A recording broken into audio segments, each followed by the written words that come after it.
Bismillahirrahmanirrahim. Assalamu alaikum. How are you, student? I hope you are well. I am Jamshed Khan from Rise Mark Education Services. हाजिर है student, class 10 physics numerical chapter number 1 है हमारे पास। इस chapter के हमने example भी किए हैं, असाइनमेंट भी किए हैं। अगर स्टूडेंट आपने एग्जाम्पल और असाइनमेंट देखनी है तो हमारे चैनल पे जाए, प्लेलिस्ट में देखें, चैप्टर नंबर 1 के एग्जाम्पल और असाइनमेंट मौजूद हैं। आज हम इस चैप्टर के न्यूमेरिकल्स की तरफ जाते हैं, ठीक है, और न्यूमेरिकल्स को सॉल्व करते हैं। क्वेश्चन क्या है? अ मास हंग फ्रॉम अ स्प्रिंग, एक स्प्रिंग के साथ किसी बॉडी जिसका मास m है लटका दिया गया, स्प्रिंग हंग किया गया है।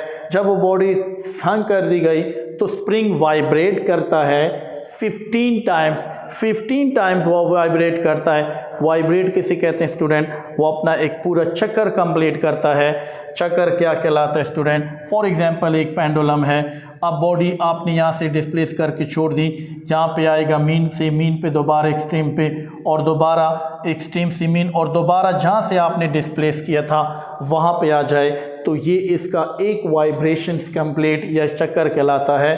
तो अब एक स्प्रिंग 15 टाइम वाइब्रेट किया उसने 12 सेकेंड में, तो अब उस स्प्रिंग की फ्रीक्वेंसी क्या होगी और टाइम पीरियड क्या होगा? अब फ्रीक्वेंसी और टाइम पीरियड क्या कहलाता है स्टूडेंट? ये समझना ज़रूरी है कि किसी ख़ास मखसूस टाइम में जो बॉडी जितने चक्कर वाइब्रेशंस कंप्लीट करता है वो उस बॉडी की कहलाती है फ्रीक्वेंसी, और टाइम पीरियड क्या है कि बॉडी अपना एक वाइब्रेशन कंप्लीट करती हुई जितना टाइम लेता है वो उस बॉडी का क्या कहलाता है? टाइम पीरियड कहलाता है। और टाइम पीरियड और फ्रीक्वेंसी के दरमियान रिलेशन क्या है कि ये एक दूसरे का रेसिप्रोकल है। तो अगर ये चीज़ें आपको आती हैं, फ्रीक्वेंसी की समझ है, टाइम पीरियड की समझ है, तो क्वेश्चन का डाटा देख के ही, क्वेश्चन को रीड करके ही इसका आंसर फाइंड करना इजी हो जाता है। तो चलते हैं गिवन डाटा की तरफ स्टूडेंट। गिवन डाटा, हमारे पास जो डाटा है क्वेश्चन में वो क्या है कि स्प्रिंग कितने वाइब्रेशंस कंप्लीट करता है। तो हम लिखते हैं नंबर ऑफ वाइब्रेशंस, वो कितने चक्कर कंप्लीट करता है।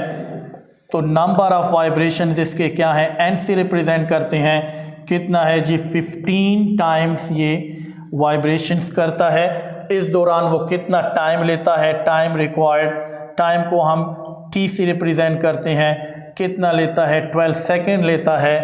अब रिक्वायर्ड क्या है स्टूडेंट?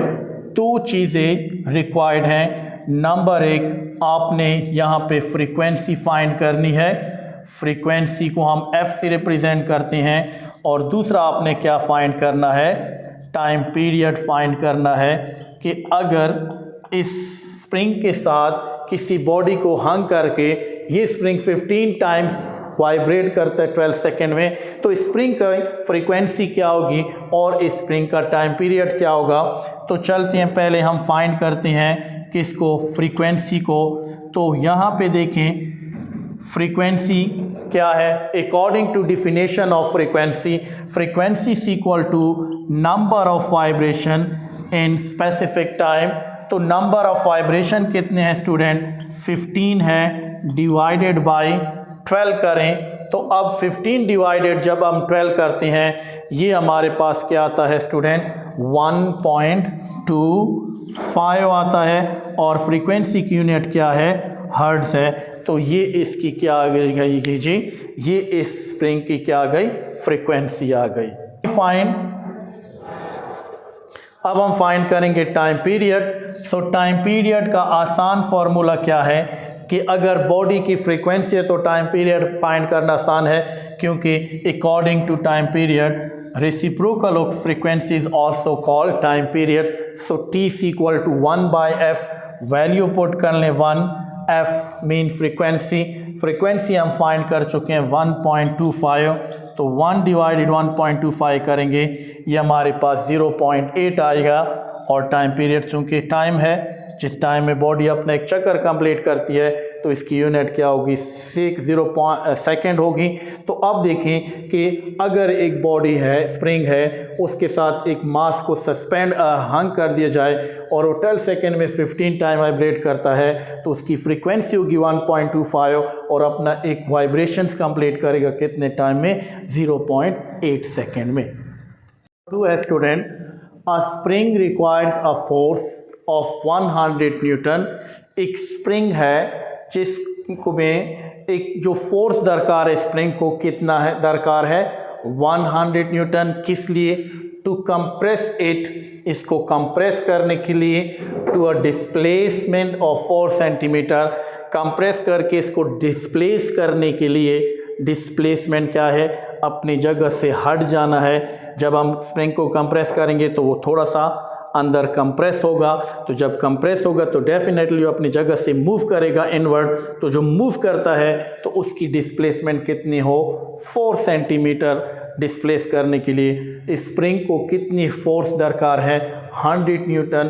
तो what is it's spring constant, तो फिर स्प्रिंग कांस्टेंट क्या होगा। ये स्टूडेंट हुक्स लॉ है। हुक्स लॉ हमने पढ़ा था कि आप जब भी किसी बॉडी पर फोर्स लगाते हो, जितना उसको डिस्प्लेस करते हैं, या हमने वाइब्रेटरी मोशन में पढ़ा है कि अगर आप किसी पेंडुलम को किसी भी तरफ डिस्प्लेस करते हो, किस साइड, जिस साइड भी किसी एक्सट्रीम लेफ़्ट साइड या राइट पोजीशन पे, तो जब वो डिस्प्लेस होगा तो यहाँ से एक रिस्टोरिंग फोर्स इस पर अप्लाई होती है, ठीक है। और रिस्टोरिंग फोर्स डिस्प्लेसमेंट की क्या है, डायरेक्टली प्रोपोर्शन है। जितना ज़्यादा डिस्प्लेस करेंगे उतना ज़्यादा फोर्स उस पर अप्लाई होगा। तो यहाँ भी वही है कि जितना आप फोर्स लगाते हैं उतना इसमें अंदर डिस्प्लेसमेंट पैदा होगी। तो अब डिस्प्लेसमेंट पैदा होगी तो अब उसका जो स्प्रिंग कांस्टेंट है वो हमने फाइंड करना है। तो ये हमने जो है हुक्स लॉ में पढ़ा था कि force is equal to displacement but their direction are opposite, that's why F के साथ F is directly proportion to -x। And अब प्रोपोर्शनलिटी हटेगी तो क्या लगेगा, दो चीज़ें लगेंगी, इक्वल टू और कांस्टेंट, तो -kx। तो इसमें देखें तीन चीज़ें हैं, फोर्स है, डिस्प्लेसमेंट है और ये कि स्प्रिंग कांस्टेंट है। तो फोर्स और डिस्प्लेसमेंट गिवन है, सिर्फ हमने स्प्रिंग कांस्टेंट को फाइंड करना है। तो अगर आपको हुक्स लॉ आपने अच्छी तरीके से पढ़ा है, आपके माइंड में है, तो क्वेश्चन रीड करने के बाद इसका सलूशन फाइंड करना आसान है। चलते हैं अपने गिवन डाटा की तरफ। सो गिवन डाटा, नाउ हमारे पास क्या है जी, फोर्स कितनी दरकार है स्प्रिंग को, फोर्स को हम F से रिप्रेजेंट करते हैं, ये हमारे पास है 100 न्यूटन। और डिस्प्लेसमेंट कितनी है जी, कितना हम इस स्प्रिंग को डिस्प्लेस करते हैं, इसकी डिस्प्लेसमेंट को हम x से रिप्रेजेंट करते हैं। अब ये है 4 सेंटीमीटर, लेकिन याद रखें सेंटीमीटर को हम किस में कन्वर्ट करेंगे, मीटर में कन्वर्ट करेंगे, क्योंकि हमारे पास डिस्प्लेसमेंट की यूनिट किस में होनी चाहिए, मीटर में होनी चाहिए, और मीटर ही होती है। तो 4 डिवाइडेड, 1 मीटर में कितने सेंटीमीटर होते हैं, 100। तो हम करते हैं 4 डिवाइडेड बाई 100, जो कि बराबर रहता है 0.04 मीटर। ये हमने इसको सेंटीमीटर को मीटर में कन्वर्ट कर लिया। अब जो रिक्वायर्ड है हमारे पास वो क्या है स्टूडेंट, स्प्रिंग कांस्टेंट हमें चाहिए। तो स्प्रिंग कांस्टेंट के लिए क्या है, हम उसको कैसे रिप्रेजेंट करते हैं, इसको कैसे फाइंड करेंगे, कैलकुलेशन। तो कैलकुलेशन कैसी होगी student, according to Hooke's law, according to